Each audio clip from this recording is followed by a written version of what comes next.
بسم اللہ الرحمن الرحیم۔ السلام علیکم ورحمۃ اللہ وبرکاتہ۔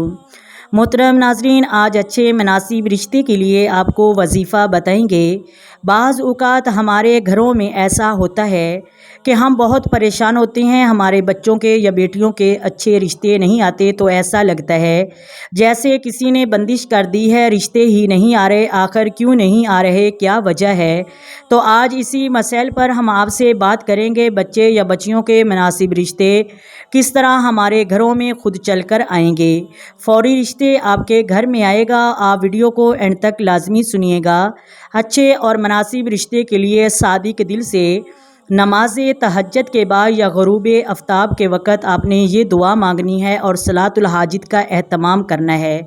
نیز مندرجہ ذیل معلومات میں سے کوئی ایک بھی آپ کر سکتے ہیں۔ رب انی لما انزلت الی من خیر فقیر کا کثرت سے ورد کریں۔ نمبر 2، نماز عشاء کے بعد اول آخر 11 مرتبہ درود شریف اور درمیان میں 1100 مرتبہ یا لطیف پڑھ کر اللہ تبارک و تعالیٰ سے دعا کرنا بھی بہت مجرب ہے۔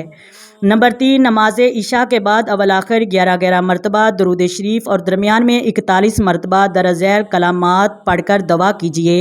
وَمَن يَتَقِ اللَّهَ يَجْعَل لَّهُ مُخْرَجًا وَيَرْزُقْهُ مِنْ حَيْثُ لَا يَحْتَسِبُ وَمَن يَتَوَکَّلِ اللَّهُ عَلَى اللَّهِ فَهُوَ حَسْبُهُ۔ صبح و شام ایک مرتبہ سورۃ واقعہ اور سورۃ طارق روزانہ اسی مقصد کے لیے پڑھنا بھی مجرب ہے۔ مناسب جوڑ کا رشتہ ہو تو لڑکی کے گھر والوں کو چاہیے کہ اگر وہ خود پیغام نہیں پہنچا سکتے تو خاندان یا محلے کے کسی معزز شخص وغیرہ کے ذریعے لڑکے کے گھر والوں تک بات پہنچا دیں یا باہم اندازے میں انہیں رشتہ دار کی خبر کروا دیں تاکہ وہ بھی اس پر غور کر کے مناسب جواب دے سکے۔ نیز اللہ تعالیٰ سے خیر اور بھلائی مانگے اور اس کا ہر فیصلہ حکمت بھرا ہوتا ہے اور ضرور اچھا ہوگا۔ یہ بھی ممکن ہے کہ اچھا ہونے کے باوجود دینوں میں موافقت نہ ہو سکے، لہٰذا اصل چیز خیر و عافیت ہے۔ بعض اوقات ظاہری طور پر حکمت سمجھ نہیں آتی، اس لیے اللہ سے دعا کرتے رہیں کہ جو لڑکا اور لڑکی دونوں کے حق میں بہتر ہو اور بہتر ثابت ہو، اس کا فیصلہ اللہ تبارک و تعالیٰ خود فرمائے۔ نیز کسی کو مسخر کرنے کے لیے ایسا وظیفہ کرنا وہ نہیں چاہیے جو دوسروں کے لیے تابع ہو جائے، گو وہ وظیفہ فی نفسی جائز ہو، شرعاً یہ پسندیدہ نہیں۔ اس لیے تسخیر کا وظیفہ پڑھنے کی بجائے اللہ تبارک و تعالیٰ سے دعا کیجیے اور اچھے رشتے کے لیے مذکورہ بلا وظیفے پڑھیں۔ اگر کسی جگہ خیر و عافیت نصیب ہو تو انشاءاللہ رشتہ مقدر ہو جائے گا۔ فقط العلم، اگر مندرجہ ذیل ویڈیو اچھی لگے تو لائک کریں، شیئر کریں، سبسکرائب کریں۔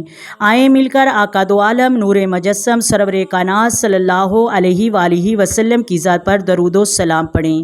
الصلاۃ والسلام علیک یا سیدی یا رسول اللہ، الصلاۃ والسلام علیک یا سیدی یا حبیب اللہ، الصلاۃ والسلام علیک یا سیدی یا نبی اللہ وعلی آلک وصحبک یا سیدی یا محمد رسول اللہ۔ محترم ناظرین، اللہ حافظ۔